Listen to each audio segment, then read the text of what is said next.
Tonight on CTV News, new clues in a North Vancouver explosion. The public plays a very important role in this investigation, and sometimes even a small tip can be the final piece of the puzzle. A puzzle involving these two men suspected of setting off an explosive at Bowen Maw's constituency office. Jay, you need to be in. It's whatever.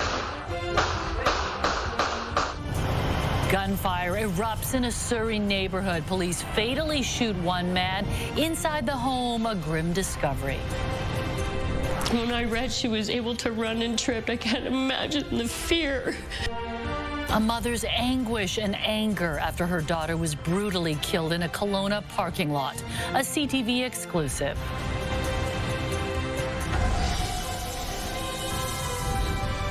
This is CTV News with Mi Jung Lee.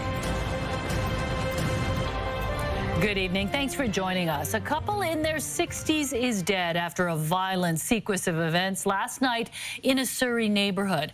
Police say it started when they responded to an assault in progress.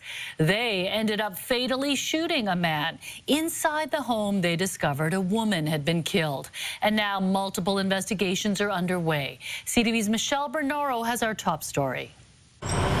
A normally quiet street in Clayton Heights now behind police lines. Kind of nerve-wracking, especially with having a family at home, and something like this could happen so close to your house. It was around 8:30 Monday night that officers responded to a call about an assault in progress.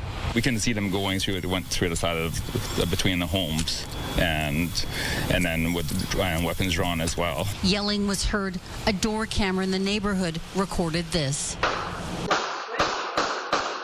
Heard about 6 gunshots, and quickly rushed back inside, which was pretty scary. Upon arrival, officers encountered a man who was armed with a weapon. There was an interaction that occurred between officers and the man, and unfortunately, shots were fired. This neighbor had just gone into his garage when it happened. I was just like, I got to get out of this garage because this is a very thin door.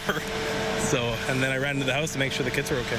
iHit says despite the efforts of first responders, the man could not be saved. Officers then gained entry into the residence and relocated a deceased woman inside the residence. Police have not said how she died. The ambulance came back with the stretchers empty, so you kind of knew something horrible had happened. This is a tragedy from all aspects of it. Police say the couple lived together and officers had not previously attended the home for calls of domestic violence. Neither of the parties were known to the police, nor did they have a criminal record. Though the area is Surrey Police Service's jurisdiction, the incident involved RCMP officers. The police watchdog, the IIO, is now investigating and says one officer discharged their firearm during the incident. Meanwhile, iHit says what happened here is tragic and not the outcome anyone had hoped for. Michelle Bernoro, CTV News, Surrey. The BC Conservatives are now calling for a coroner's inquest into the brutal attack of a Kelowna mother. The 32-year-old woman was killed in broad daylight in a parking lot Friday. Her estranged husband is charged with murder. Family members say Bailey McCourt feared for her life. Tonight, Shannon Patterson has an exclusive interview with McCourt's grieving mother, who's expressing anger that the system let her daughter down. 32-year-old mother of 2, Bailey McCourt, had been estranged from her own mom for over a decade. But that changed in May as she was fighting a family court battle with her estranged husband, James Plover. She reached out to me on Mother's Day crying, like, I need you, Mom. I need help. Nobody's listening to me. Nobody cares. Nobody's doing anything. I need you. McCourt was in the process of moving into her mom's Kelowna home with her 9- and 3-year-old daughters last Friday when she learned Plover had been convicted of 4 counts of assault by choking and uttering threats in a domestic violence case. They sent her the judgment that he was guilty on all counts, so she was happy. That same afternoon, McCourt and a friend were beaten with a hammer in a Kelowna parking lot. After a brief pursuit, James Plover was arrested and charged with second-degree murder for allegedly killing his estranged wife. When I read she was able to run and trip, I can't imagine the fear. I watched that fear every day. And falling to the ground and knowing that's it. That's it. McCourt's mom doesn't understand how Plover wasn't held in custody after his convictions. She says Bailey had feared for her life for months, and the courts didn't protect her. This is not the first time something like this has happened. It has happened way too many times. It's absolutely sickening. Should never have happened. They were convicted of violent crime, not just charged and innocent until proven guilty. They were guilty. And this is absolutely horrific. It's unacceptable. The BC Conservatives are calling for a coroner's inquest into the circumstances leading up to McCourt's murder. It's just clear that there were so many gaps that ultimately led to this brutal murder that robbed a family of their loved one, robbed a community, robbed a person of their life. And I think as British Columbians, we can't let this just be another file that gets swept under the rug. This is Bailey Teddy from when she was growing up. Karen Fair also wants change as she mourns a daughter who was ripped from her life just months after re-entering it. You know, I'm just going to spend my days just remembering who she was. Shannon Patterson, CTV News. Now to new developments in the explosion outside the office of a BC cabinet minister in North Vancouver. Tonight, police are releasing photos of two suspects in the case. CTV's Martin McMahon has more on that and what police are saying about the explosive used. Two men believed to be responsible for setting a small explosive device late last month at Cabinet Minister Bowen Ma's constituency office were captured on camera in an underground parking lot, with police revealing they suspect the explosive used was an unsophisticated homemade device. It could potentially be multiple bear bangers or commercially available fireworks taped together to increase the explosive potential of the item. One of the men is described as white, slim, and was wearing a long blonde wig. The other suspect, also white, with balding hair and a short, stocky build. So at this point, we don't have any information that this was a politically motivated incident. There's just not information to point to that direction. And again, at any point, it could change. As the investigation unfolds, we're appealing to the public again now with these new images. The blast went off just after 4 a.m. on June 27th, damaging the front door of Ma's office on West Esplanade near Lonsdale. In the days since and the hours since, I think I've done a lot of reflecting on how frightening a situation like this can be for a community. And I want the community to know that my office continues to be there to support them and that I have full confidence in the RCMP as they conduct their investigation. Police believe the two men were involved in a separate earlier explosion which damaged a street sign in the 100 block of West 1st. Police now say the two incidents are connected. So what I could tell you about the first explosion is that they are linked. We do have information that a street sign was targeted in that earlier explosion at 2:45. Ma's office has been closed to the public since the explosion, and while her staff are working virtually, visits are by appointment only with no timeline for a full reopening. Martin McMahon, CTV News, North Vancouver. BC's police watchdog is investigating an arrest by Burnaby RCMP last Friday that ended with a man's death. The Independent Investigations Office says it happened around 4:30 p.m. outside a home next to Burnaby Lake Park. Mounties were responding to a call about a man creating a disturbance and possibly suffering a mental health crisis. He went into medical distress while being taken into custody and later died in hospital. Investigators will determine whether the death was linked to the officer's actions or inactions. Transit police arrested a man with a loaded gun at Main Street Science World SkyTrain station over the weekend. It happened Sunday afternoon while officers were checking fares. 42-year-old Michael James Smith was also found in possession of ammunition, suspected drugs, and had multiple outstanding warrants. Smith remains in custody pending his next court appearance. The parents of a young Vancouver Island boy who died in a hospital are calling for urgent systemic changes. It was his second visit to the ER in a week, and he waited hours for treatment. As CTV's Rob Buffum reports, the family is now desperate for answers. 11-year-old Braden Robbins, described as vibrant and active, died last November from blood and excess fluid on his brain. The Comox boy's family says the tragedy was entirely preventable. We do not want any other child to suffer like Braden did. His mother, a nurse of 25 years, wants changes to the healthcare system that she says failed her son. Changes that include better training and staffing levels in pediatric medicine and care that listens to the advocacy of children's families. I have dedicated my whole career to improving healthcare and trying to make it better. And here I am as a family member who has been a part of a healthcare system that has failed. Braden, seen here skiing, was born with mild cerebral palsy and had a series of brain surgeries that allowed him to live an active, regular life.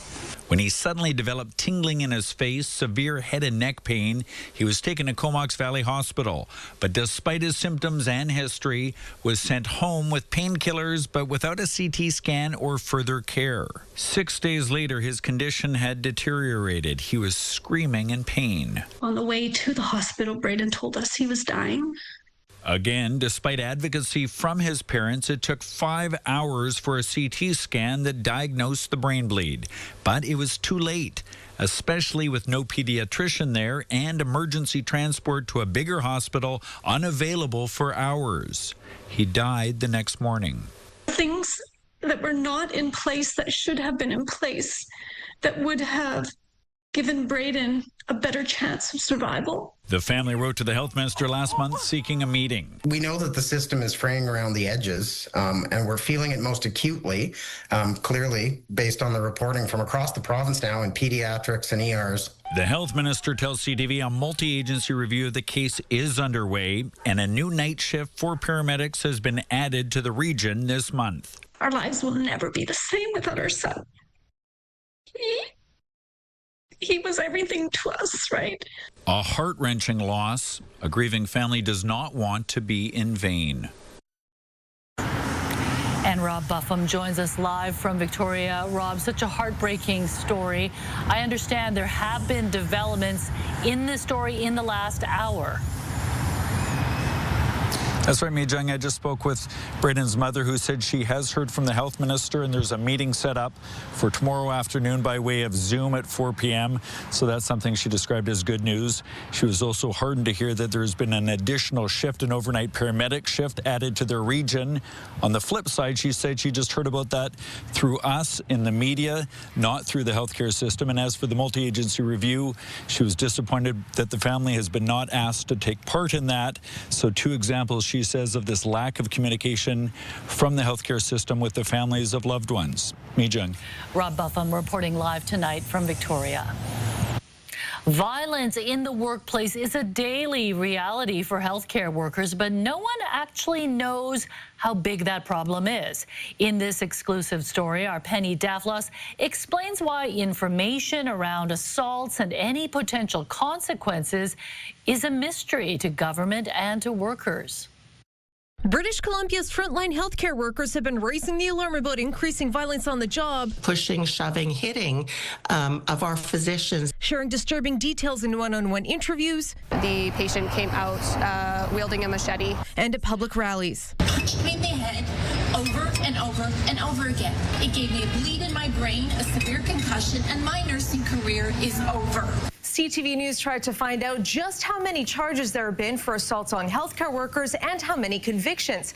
After a Freedom of Information request found 0 results, we eventually discovered the justice system doesn't keep track at all. I think that it's important that we are able to have data so that we can actually understand how big of a problem violence in healthcare is. The BC Prosecution Service says it's worthwhile to get those numbers, but it doesn't have the budget to update its technology. The Attorney General's office says it's up to the federal government for any changes to recognize healthcare workers as an identifiable victim group. Let's be committed to making important changes that need to take place in healthcare systems to make it safe for not only for nurses and other healthcare workers providing the care, but also the patients. In 2022, the province announced it would be hiring and training more than 300 relational security officers for hospitals, but the Conservatives claim they can't detain anyone. They are not actually licensed to deal with the type of violence and the weapons that are actually coming into hospitals. The opposition critic for public safety just returned from Alberta after meeting with their minister, who has a different approach. Not every hospital, but in those high-risk hospitals,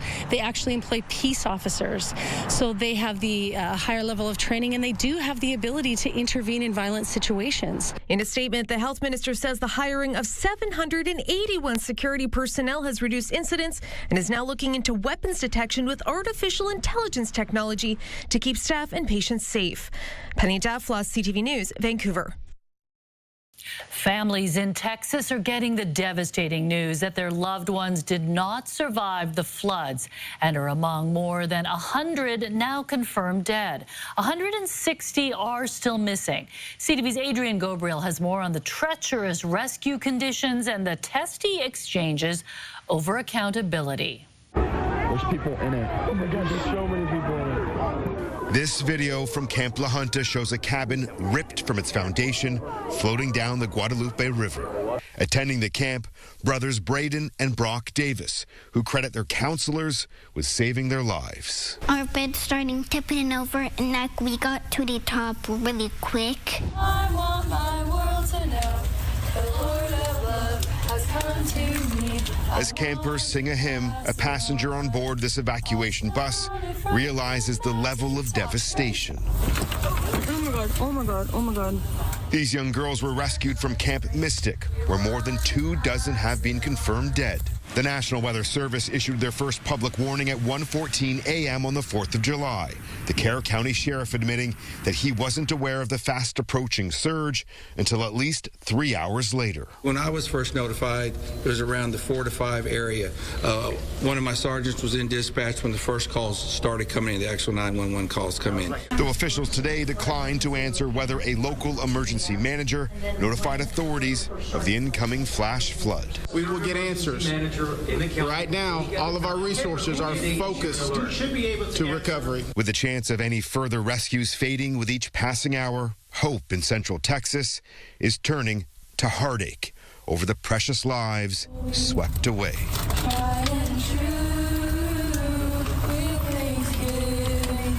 During a cabinet meeting today, President Donald Trump praised the quick deployment of state and federal rescue crews, saying that without them, the number of dead could have doubled or even tripled. Trump confirming that he will be traveling to survey the natural disaster zone in Texas this Friday. Adrian Gabriel, CTV News, Washington. The devastation in Texas has sparked questions about whether BC is prepared for similar flooding. CTV's Craig Krause looks at this and how one BC city that was decimated by a flood 4 years ago remains unsure whether it has the necessary protection.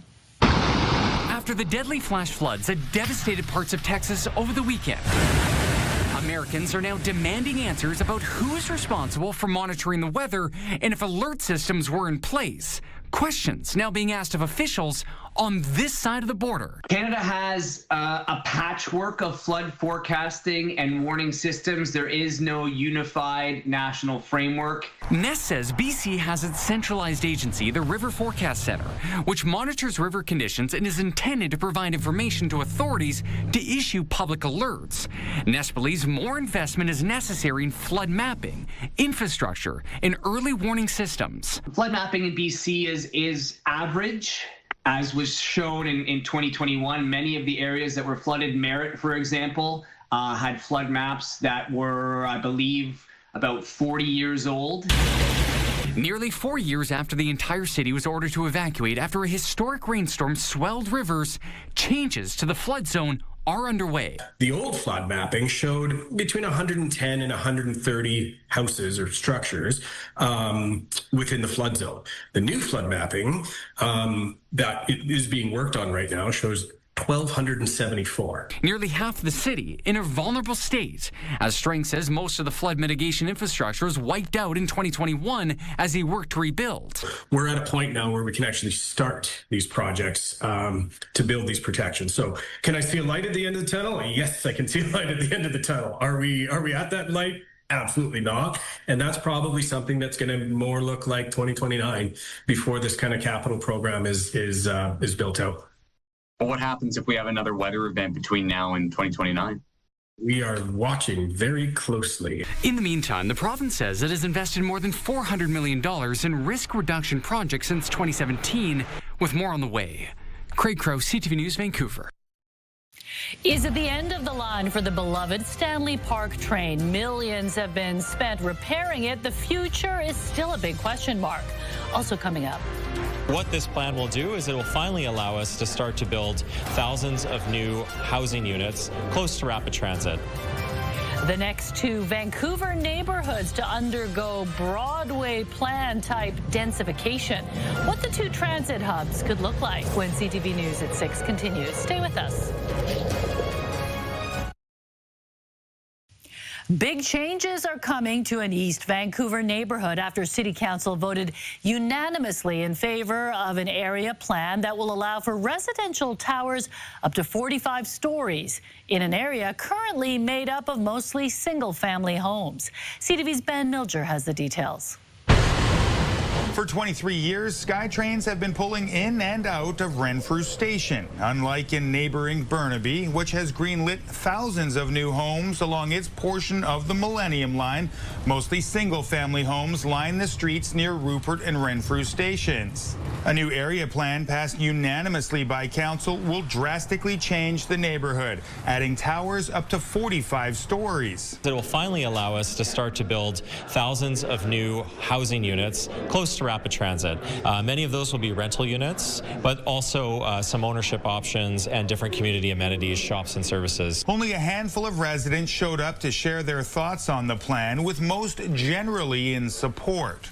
Vancouver needs more housing, and I live in Renfrew Heights, and I think that Vancouver needs to put more housing in my neighborhood. Some locals did express concern with the pace of change, urging council to consider dividing the plan into phases. A blanket approval is a big mistake, continuing the mistakes made with the Broadway plan. The plan in its whole, I think, should be paused and take it in bite sizes. Rookie Councillor Sean Orr had questions for staff on maintaining a mix of housing for low-income households.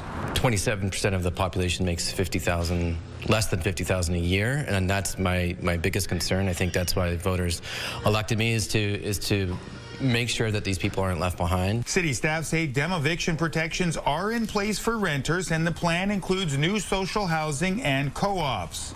It is considered a long-term plan and will take decades to fully transform the neighborhood. Ben Milger, CTV News, Vancouver.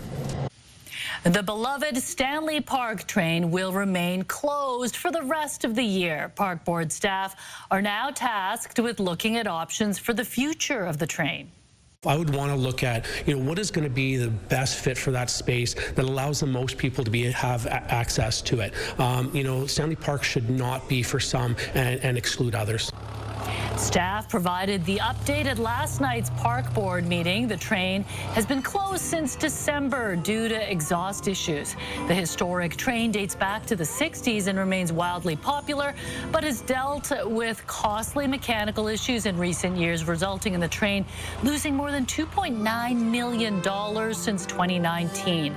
Some of the options for staff to look into include electrification of the fleet, potentially removing the train site altogether for a new attraction, or raising admission fees up to $45. The report is expected in early 2026. And I don't think $45 is going to fly with families. That's way too expensive. Exactly. So big challenge trying to reimagine that space. I think the train is great. If they could electrify it, that'll be a great option. But yeah, it's going to be quite the feat for them to figure out. Yeah, it's just sad that it's going to be empty and nothing's going to be happening Halloween for a year. And for with bright nights. Oh, that's too bad for sure.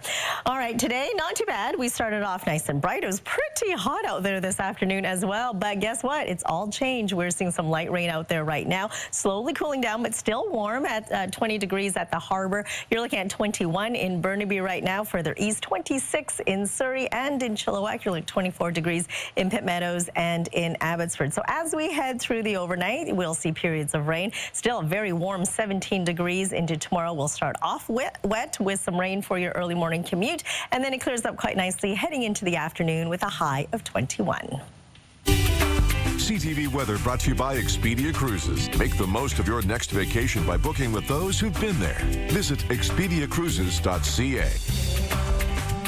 We need the rain, but it's only good enough for our gardens, unfortunately. It doesn't last. Things will heat up once again as we head into the weekend. Those details coming up. Yeah, this unusual thing called rain. I know. Not familiar with it anymore. No, especially for us in Vancouver. No more. But we'll take what we can get. Exactly. Okay, thanks, Anne.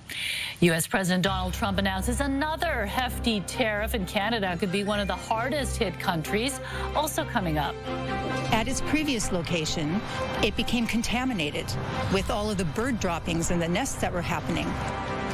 This controversial public guard is about to get a new home in Vancouver. Where it's going and why some residents want to hit the brakes. That's ahead. Two pilots are dead following a mid-air collision between two planes in Manitoba this morning. RCMP say the pilots were pronounced dead at the scene. There were no passengers aboard either plane. Emergency crews located the wreckage near the town of Steinbach, about 63 kilometers southeast of Winnipeg. A flight school in the area has confirmed both pilots were students. Some active members of the Canadian Armed Forces are now facing charges after being accused of trying to start an anti-government militia. Police say 3 men in their mid-20s took concrete actions to facilitate terrorist activity. The fourth, in his early 30s, faces multiple charges, including possession of firearms and prohibited devices. According to the charges, the plan was to forcibly take possession of land in the Quebec City area. Police say one of the accused created and ran an Instagram account, which was a recruiting tool for new members of the militia. The fact that we could charge with facilitating a terrorist activity, that it means that people were actually preparing, were taking actions that led us to believe that they wanted to actually achieve something and wanted to commit this violent terrorist acts. The 4 accused made a brief court appearance today and will remain in custody until their next court date on Monday. Donald Trump has announced a new tariff, and Canada could be among the countries most affected. Today we're doing copper. Copper, what would that tariff be on? I believe the tariff on copper, we're going to make it 50%. But they had a committee. The U.S. president had that to say during a meeting of his cabinet today. Trump's Commerce Secretary later said the import tax will likely take effect by the end of this month or on August 1st. Canada is a top supplier of copper to the United States. The U.S. accounted for 52% of our copper export value in 2023. The metals used in construction, transportation, electronics, and many other industries.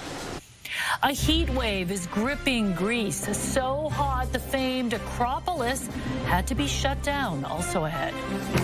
And we'd like to say thank you so much for coming through all the bull you have to come through to this weird stadium in the middle of nowhere. Coldplay's Chris Martin had a few things to say about Toronto's new stadium that had a rocky debut. That's ahead.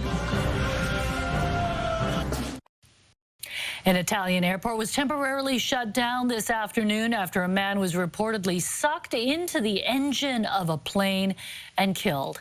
It happened at Bergamo Airport near Milan. According to local media, the man was not an employee or a passenger. Reports say he was being chased by police as he ran toward the departing plane. In a statement, the airport said operations were suspended due to a problem that occurred on the taxiway. Scorching temperatures across parts of Europe have forced one of the continent's most visited sites to close. We actually saw one man up there who had passed out because of the heat and they had to get the medics in. So, yeah, it's very, very hot at the moment. Greece temporarily shut down access to the Acropolis this afternoon. The decision was made for the safety of visitors and workers as temperatures topped 40 degrees. Coldplay played their first of 4 shows at Toronto's new Rogers Stadium last night and made light of the new venue's bumpy start. And we'd like to say thank you so much for coming through all the bull you have to come through to this weird stadium in the middle of nowhere. So thank you for 50,000 fans drove through traffic or took transit to the newly built open-air stadium at a former airport in North York. Leaving the concert was more organized for this show than the venue's opening, but those living nearby still have complaints saying their windows were shaking from the noise. One person told CTV News the city is not listening to their concerns. The BC hotel that has just been named the #1 city hotel in all of Canada. And you probably recall this totem of Trans Ams that used to stand near Science World. Public art is getting a new home, but some aren't happy about it. Story ahead. There's growing backlash over plans to move this piece of public art featuring a stack of Trans Ams. Why some residents are upset over the decision. We'll have that story right after Anne's forecast. But first, Victoria's architectural crown jewel is being recognized across the country as the #1 ranked city hotel in all of Canada. More than 600,000 votes were cast as part of Travel and Leisure magazine's annual World's Best Awards. BC's iconic Fairmont Empress claimed the title of #1 city hotel in Canada after being named second best in 2024 and third the year prior. Readers were asked to rate hotels across the world on the quality of their rooms, facilities, and overall hospitality experience. It's such a symbol of Victoria. It's so beautiful. I've only had afternoon tea there, but now I'm going to have to book a room and stay. Yeah, I mean, I love all those old CP Grand hotels. They're very historic and beautiful.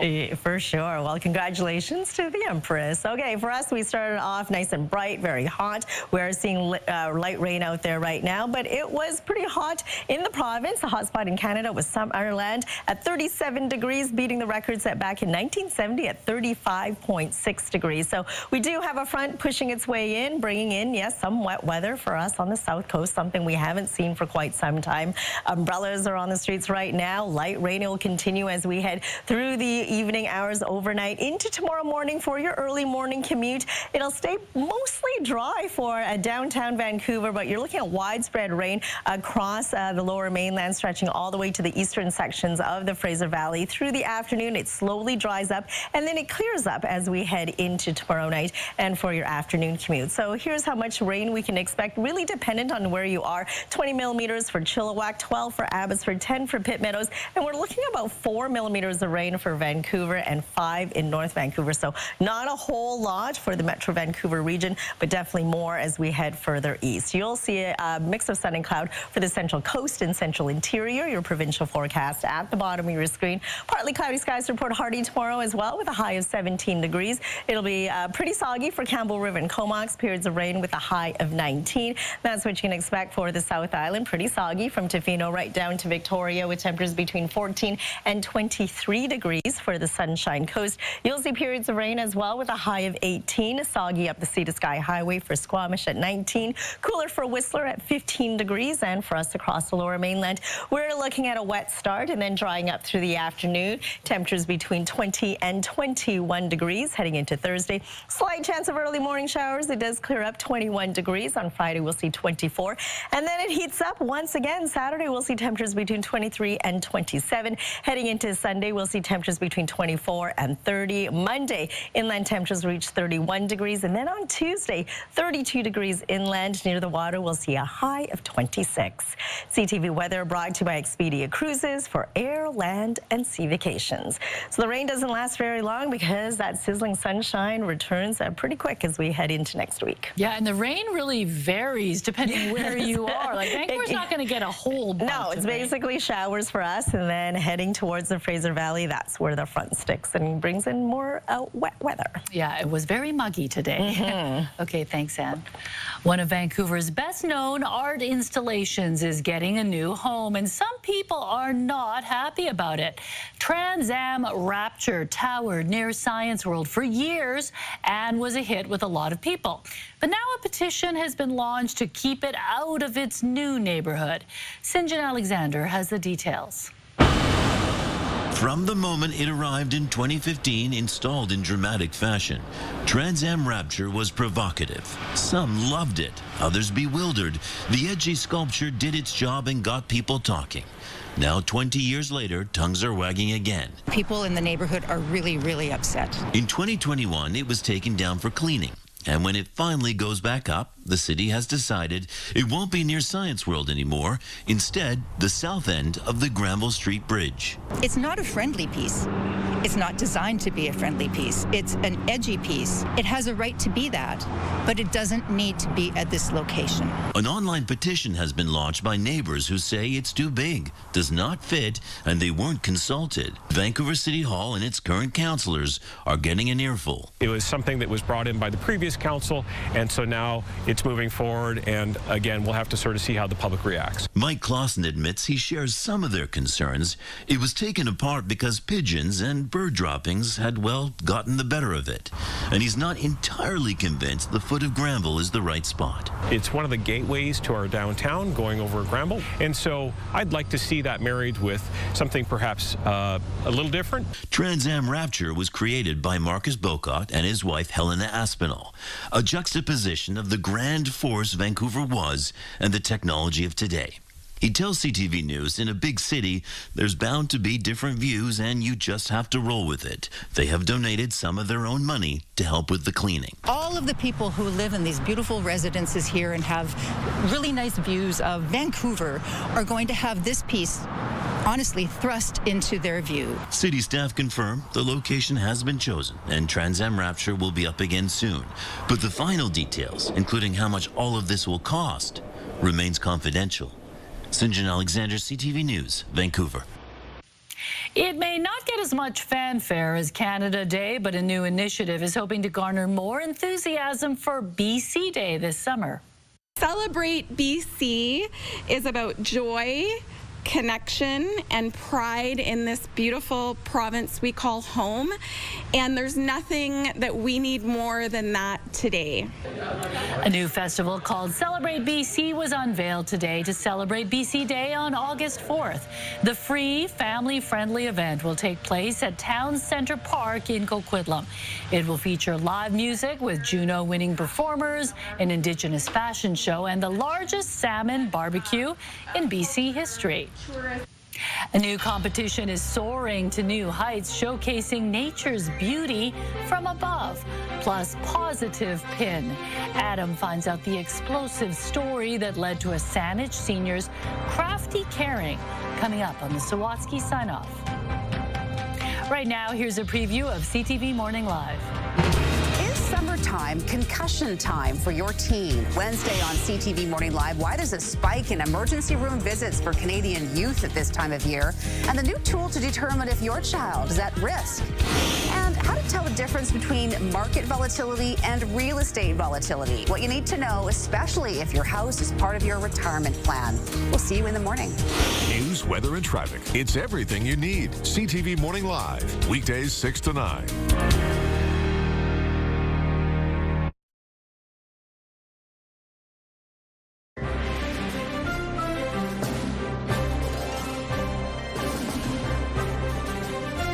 Team Canada is ready to defend its title at the 2025 Canada Cup International Softball Championship. And for 8 players from BC, the tournament in Surrey will be extra special. I'm always happy to come back home for the Canada Cup, and my friends and family come out every day to come watch, and I grew up watching this tournament and dreaming of one day being on this field. So to be able to come here every single year and have that consistency and excitement, I know it's always a big motivator for me to make it on this team. Team Canada is back fresh off their gold medal victory at the Pan American Championships in Colombia, setting the stage for another strong showing on home turf. The tournament runs today until Sunday at Surrey's Softball City. Start your toy engines. A life-sized Lego replica of the McLaren Formula One car is making a pit stop in England.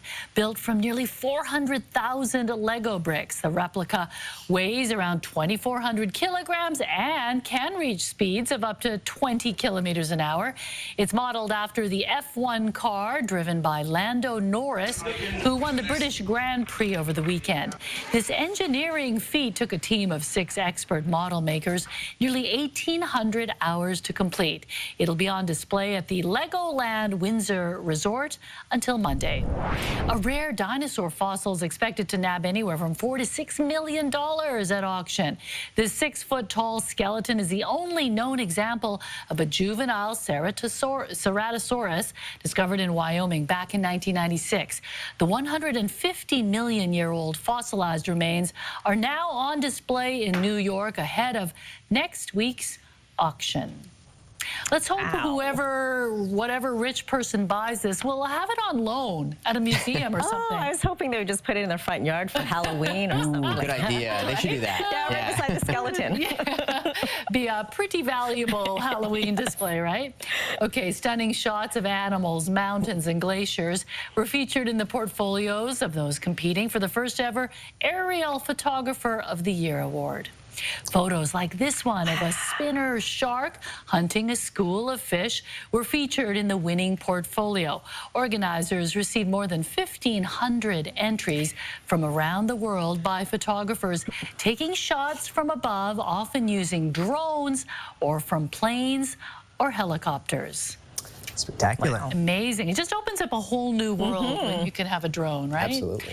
Okay, Kevin's here with a look ahead to your local news. Well, Mijung, we have breaking news now. A structure fire in Abbotsford has spread to a forested area. BC wildfire crew has been deployed. Abbotsford fire crews were called in around 4:20 today with reports of a fire on Sumas Mountain Road. BC Wildfire Service deployed a small crew that includes 2 helicopters. There are currently no injuries to report. This is social media video posted just over an hour ago. Appears to be from the scene. You can see crews battling the blaze. We just received word, this is good news, from BC Wildfire Service that the fire is now listed as under control, but still many unanswered questions. What caused the fire? And hopefully we'll get an update soon from BC Wildfire Service and Abbotsford Fire. Yeah, dangerous times, though, because it could easily spread to the wildfire. Yeah, and there was no rain in that area, too.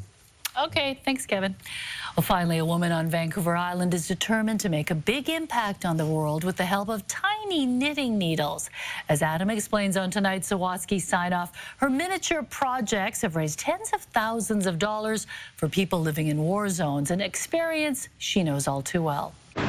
To appreciate why Birgitta wears one particular pin wherever she goes, and I have been knitting them now for 3 years. We need to go back 80 years to the Second World War when Birgitta was awoken by a bang. The bomb came and blew our windows out. Before a large crowd gathered to gawk at the aftermath, little Birgitta and her brother were alone, facing flames rising from a hole in their bedroom floor. And I said, I can't move, I can't move. It was just fear. You were stuck with fear. Absolutely stuck with fear. Although her brother was just 2 years older, he ran to her rescue. And so he held my hand and we walked out. Birgitta lost her home that day, and by the time she'd reached elementary school, had also lost both her parents. You had difficulties and you just had to try and learn to cope with them. Like when Birgitta was diagnosed with dyslexia. But I've never been treated as if I was stupid. Instead, the caring grandparents who raised her encouraged Birgitta to focus on her strengths. And I could do knitting and sewing and stuff long before most of my friends could. That support not only inspired Birgitta to pursue her passion professionally, it motivated a lifetime of volunteering to help others facing adversity. Yeah, I don't like things that are not fair. So, when she saw what was happening in Ukraine and thought of the girls experiencing war like she once did, if I can raise a bit of money by doing a little bit of something else, then why on earth wouldn't I? But Brigida never imagined her little handmade flags would end up raising a lot of money for the Red Cross in Ukraine. I think I must be pretty close to having raised $20,000. And the 87-year-old has no plans to quit. Because like her big brother's bravery, like her grandparents' unconditional loving, Brigida is determined to make a positive difference in the lives of others. We all have things that we can do.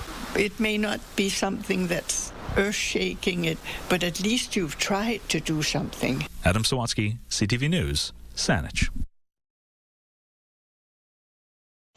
Wow. Amazing manual Impressive. dexterity. They look like toothpicks. So small. I can't believe she did that. Amazing. Good for her. Well, thanks for joining us tonight. Kevin's back at 11:30. Good night.